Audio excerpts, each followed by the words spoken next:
Olá, amigos. Estou aqui mais uma vez para fazer um vídeo. Depois de um período de recesso, como avisei na comunidade, eu tive uma gripe muito forte e essa gripe deu uma complicaçãozinha que adiou ainda mais meu retorno. E é por causa disso, inclusive, eu vou fazer o vídeo de maneira diferente. Praticamente dessa vez eu não vou aparecer.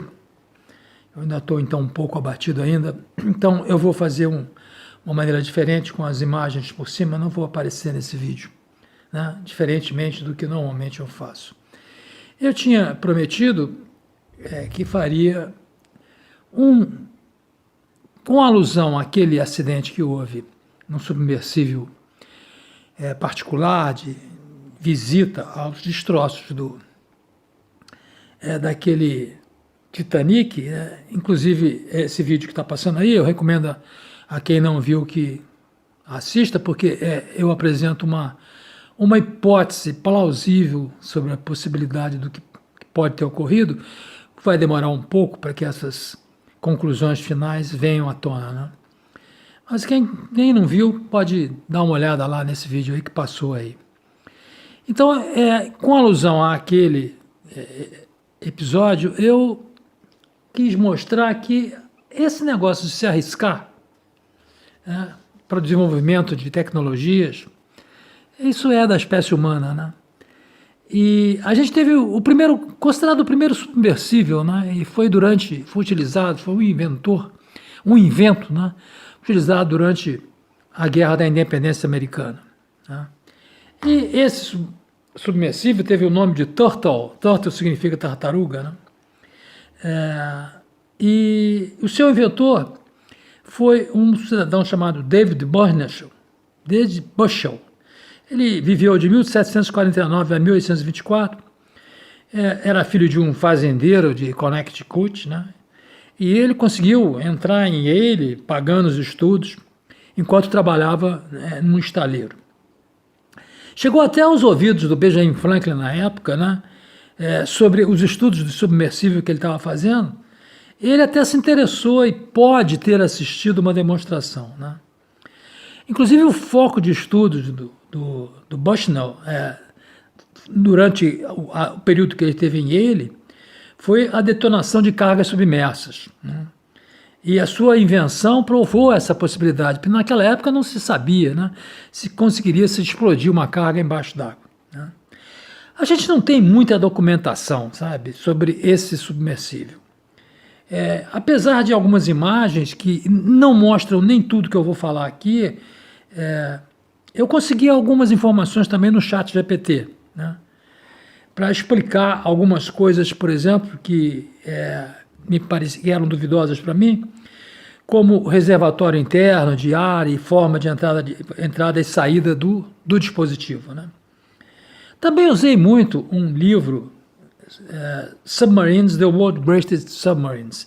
Ele apresenta como uma das suas primeiras coisas o Turtle, né? E muitas dessas figuras que eu vou mostrar aí são desse livro, né? E esse nome tartaruga, né, ele é devido ao fato que, se você fazer a superposição de uma parte sobre a outra, parecia uma tartaruga, né? E por que ele entrou na guerra, né? Parece que o George Washington se interessou, né? Essa é a suposição que a gente tem. Vamos tentar dar uma visão geral de como funcionava, né, esse mecanismo de perfuração da tartaruga, né? Vale a pena mencionar que esse mecanismo de broca que o tartaruga tinha, ele era inovador para a época, mas tinha um sucesso bastante limitado no combate real, né? O submersível, né, tentou vários ataques durante a guerra, mas nenhum, na verdade, resultou em danos significativos, né, aos navios inimigos, os ingleses, né? Era um submersível para uma pessoa só, que apresentava esse mecanismo de perfuração, né, nós vamos ver nas figurinhas aí, para anexar explosivos nos navios inimigos, né? Ele, embora tivesse a broca, não usava um cabo para prender as minas aos cascos dos navios, né? Vamos fazer mostrar uma visão geral como funcionava isso em algumas etapas, né? O mecanismo de perfuração. Primeiro ele se aproximava, né? O torto manobraria perto de um navio inimigo, enquanto permanecia submerso. Ele foi projetado para operar na posição vertical, com o operador sentado em seu interior. Quer dizer, se ele virasse, se ele tivesse qualquer problema, era um risco muito grande para o operador, né? Posicionamento na broca. Uma vez que ele tivesse posicionado abaixo do casco do navio-alvo, o operador usaria uma manivela para girar uma broca localizada na frente do submarino. A broca, submarino, submersível, né? A gente fala submarino, mas aquilo era um submersível.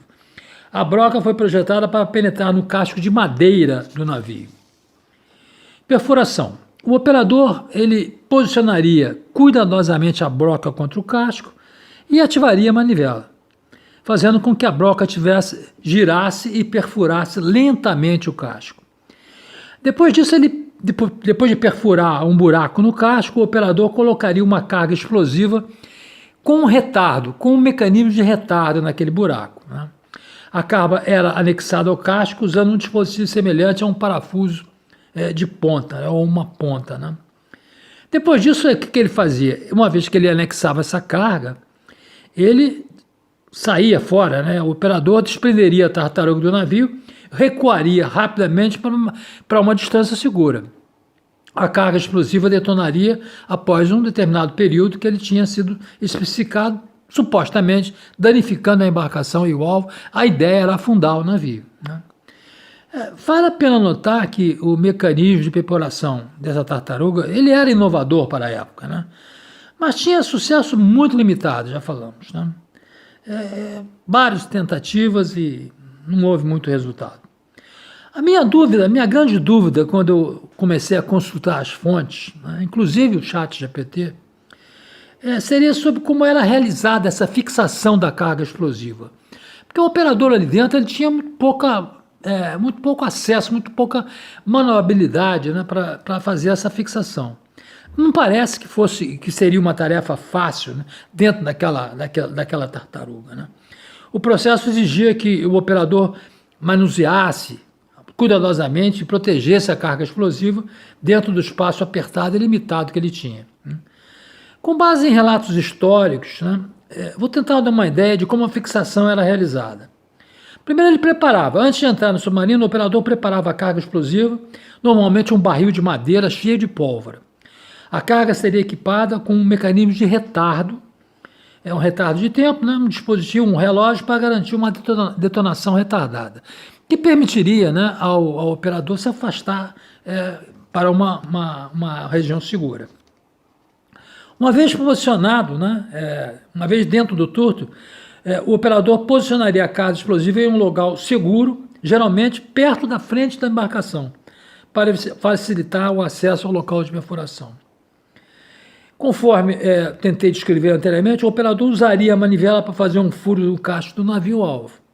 Depois de perfurar o buraco, ele colocaria rapidamente a carga explosiva que estava preparada naquele buraco. O método preciso usado para prender a carga explosiva no navio não está bem documentado, né? Eu não consegui encontrar uma documentação que explicasse bem como isso era feito. No entanto, a gente acredita, né, que o operador usava um dispositivo semelhante a um parafuso ou uma estaca para prender a carga com segurança no casco de madeira. Esse mecanismo de fixação permitiria que a carga permanecesse no local até que ocorresse a detonação retardada, né? Depois de anexar com sucesso a carga explosiva, o operador desprenderia a tartaruga do navio e pulava fora, recuaria para uma distância segura. O submersível estava equipado com mecanismos de desengate do navio com ganchos e outros mecanismos de liberação. É importante observar que, devido às limitações da tecnologia da época e ao espaço confinado, né, esse processo de fixação da carga explosiva era realmente desafiador e exigia uma habilidade muito grande e precisão do operador, né? O submersível do Bushnell, esse Turtle, ele tinha um sistema rudimentar para fornecer o ar para o operador dentro da embarcação. Embora não tivesse o avanço quando os submarinos modernos permitem, né? Permitia que o operador tivesse suprimento de ar limitado durante suas missões. Vamos ver como é que funcionava isso, né? Havia um reservatório de ar. O Turtle tinha um reservatório de ar embutido, que era essencialmente um barril, ou um barril de madeira, colocado dentro do submarino. O barril era parcialmente preenchido com ar depois que o navio submergia. E esse ar serviria como um suprimento de ar inicial para o operador. Havia um tubo de snorkel, né? O Turtle tinha um tubo de snorkel oco que se estendia acima da superfície da água.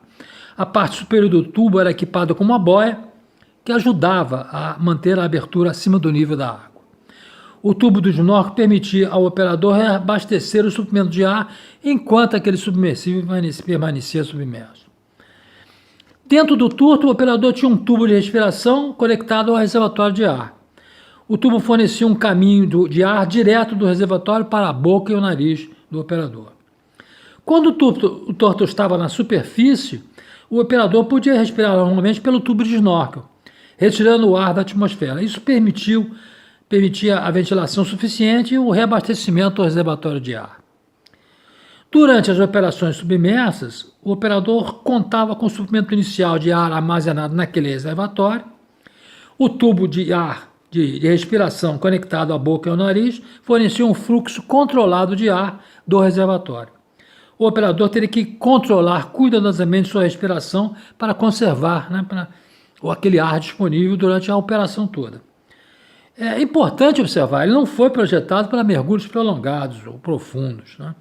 Suas capacidades de submersão eram limitadas e o sistema de suprimento de ar refletia essas limitações.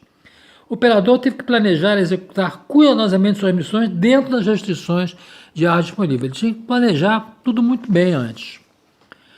A entrada e saída do operador de dentro do submersível exigia assistência externa. Quer dizer, ele não saía sem assistência. O operador ficava lacrado dentro da embarcação durante suas operações submersas. Era necessária essa assistência para ele entrar e sair. Vejamos mais ou menos como isso era realizado. Na entrada, antes do Turtle ser submerso, o operador abria a escotilha localizada no topo submarino. Ele se posicionava dentro do recipiente, então as pessoas fechavam e selariam a escotilha por dentro. Isso exigia que o operador tivesse algum nível de flexibilidade e capacidade de manobra dentro daquele espaço confinado. Uma vez que o operador tivesse selado dentro da tartaruga, era necessária ajuda externa para abaixar a embarcação na água.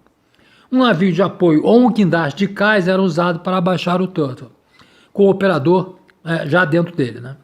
O navio de apoio permaneceria próximo durante a missão para prestar assistência e resgatar o submersível após o término das operações. Durante as operações submersas, o operador permanecia dentro do Turtle, contando com o sistema de suprimento de ar conforme eu descrevi anteriormente. Ele controlaria os movimentos submarinos e executaria as tarefas pretendidas, como perfurar ou anexar as cargas explosivas. Quando a missão tivesse concluída, ou se o operador precisasse abortar a missão, ele precisava de ajuda externa para sair, né, do submersível. O navio de apoio ou o guindaste do cais seria usado para se levantar o submarino da água, permitindo ao operador abrir a escotilha e sair da embarcação. O processo de entrada e saída dependia de assistência externa, né, devido ao design e às limitações do Turtle. O espaço confinado e a necessidade de uma escotilha selada tornavam impraticável para o operador entrar e sair sem assistência. No grande dia, né, que eles tentaram o ataque ao HMS Eagle, uma canhoneira de 64 canhões, não foi o Bushnell que estava doente nesse dia, não foi o Bushnell que operou, mas sim um sargento chamado Erza Lee que estava disponível. O Turtle não foi um sucesso, né? O primeiro e mais famoso contato do Turtle com os britânicos ocorreu em setembro de 1776. O plano era abordar secretamente o HMS Eagle, infiltrar-se sob ele, prender uma bomba em sua parte inferior com a ajuda da ferramenta de perfuração e depois flutuar a tempo para o explosivo para poder afundar o submarino, o navio de guerra britânico. Esse voluntário, né, o sargento Erzali, tinha apenas um treinamento básico. Ele não estava tão bem treinado como deveria estar o Bushnell, que não pôde ir pelos problemas de saúde, né? Adicionando uma camada ainda de dificuldade, a embarcação só tinha o ar suficiente para ficar submersa cerca de 30 minutos, né? As lutas do sargento Lee, para prender a bomba foram provavelmente devido a uma combinação de estresse, confusão e envenenamento acidental pelo monóxido de carbono. Talvez ele tenha tentado sobre algum reforço de aço. Talvez ele não tenha encontrado a madeira, ele tenha tentado furar sobre um reforço de aço daquele. O fato é que ele não conseguiu que a broca penetrasse no Eagle, né? Ele teve que retroceder e abortar a missão, e resolveu soltar a mina que explodiu, né? Houve pelo menos mais uma tentativa de anexar uma mina a um navio britânico, mas também falhou, né? O destino subsequente do Turtle a gente não sabe direito, não está muito bem claro. Há uma informação de que ele estaria sendo transportado por uma barcaça quando foi afundado pelos ingleses. Pode ser fácil a gente criticar o Bushnell, né, se esquecermos as circunstâncias na época, né? Falta de tempo, orçamento, recursos sobre os quais ele trabalhou. Em um momento diferente, em um lugar diferente, há uma grande chance de termos visto o brilho de Bushnell brilhar plenamente. Mesmo assim, o seu gênio foi reconhecido como pai dos submarinos modernos e da guerra naval de Minas, porque ele foi o primeiro a explodir, né, um artefato explosivo embaixo d'água, né? O Bushnell é acreditado pela invenção do propulsor a hélice, bem como pelo uso de lastros de água. Foi a primeira vez que se usou lastros de água para fazer a imersão, né? Componentes que são usados hoje em submarinos modernos, né? A Marinha dos Estados Unidos reconheceu isso, né? Reconheceu esse serviço do Bushnell, porque ela nomeou 2 navios tendas de submarino em sua homenagem: o U.S. Bushnell AS-2, lançado em 9 de fevereiro de 1915, e o USS Bushnell AS-15, lançado em 1942. Né? Eu fiz um pedido de autorização para um site, que é o site Untold, porque eles têm uma animação muito interessante sobre a operação do Turtle. Mas eles não me responderam, eu não sei se o pedido chegou aos canais competentes, não me responderam. Então eu vou colocar o link dessa animação para quem tiver interessado assistir. Tem uma animação em que mostra como o Turtle se movimentava, como ele entrava embaixo do navio para tentar colocar aquela carga explosiva. Então era isso, eu quis mostrar com esse submersível de 1776 que arriscar a vida em coisas desse tipo, como fizeram esses turistas que foram visitar o Titanic, é uma coisa da espécie humana, né? A gente já arriscava, porque o operador do Turtle também se arriscou muito, né? Num aparelho rudimentar, em tentar fazer dele uma arma eficaz para a Marinha Americana. Então é isso, espero que tenham gostado, espero que tenha dado uma ideia desse invento, né, tão rudimentar, mas que teve um papel importante, porque durante o seu desenvolvimento, como a gente viu, o seu inventor criou algumas coisas que mais tarde estão utilizadas nos submarinos, né? Então é isso, muito obrigado. Aqueles que gostarem, cliquem aí. Não esqueçam de assinar para receber as atualizações. E quem não conhece o canal e gostou, por favor, assina aí. Muito obrigado e até a próxima.